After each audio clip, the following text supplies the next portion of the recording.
waitress came up, and I said, how are you doing? And in my restaurant in the hotel, and Trump, I said, how are you doing? And she said, not great, because they're after me so viciously for tips. They just want my tip income, and they don't believe me, and all of this. And she said, it's terrible. You know, sir, you should have no tax on tips. I said, what? So what you just say? No tax on tips. That was about the amount of my consultation. It's true. No tax. I said, what did you just say? Say those words again. Sir, no tax on tips. I said, thank you very much. You just won the election. But no, we did research into it. I think it's going to be great. But under the Trump administration, the forgotten men and women of our country are going to be forgotten no longer. You know that. They weren't forgotten 4 years ago.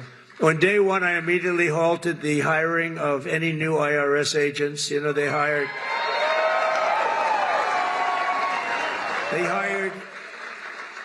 or tried to hire 88,000 new workers to go after you, and we're in the process of developing a plan to either terminate all of them or maybe we'll move them to the border. I think we're going to move them to the border. Well, they're allowed to carry guns. You know, they're so strong on guns, but these people are allowed to carry guns, so we'll probably move them to the border. Yeah. She said no tax on it. How about just no tax? You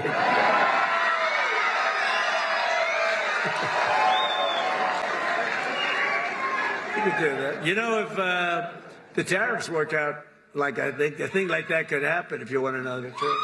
You know, years ago, 1870 to 1913, we didn't have an income tax. What we had is tariffs, where foreign countries came in and they stole our jobs, they stole our companies, they stole our product, they ripped us off. And, you know, they used to do numbers, and then we went to a tariff system, and the tariff system made so much money. It was when we were the richest, from 1870 to 1913. Then we brilliantly came in with an income tax. No, we don't want others to pay. Let's have our people pay.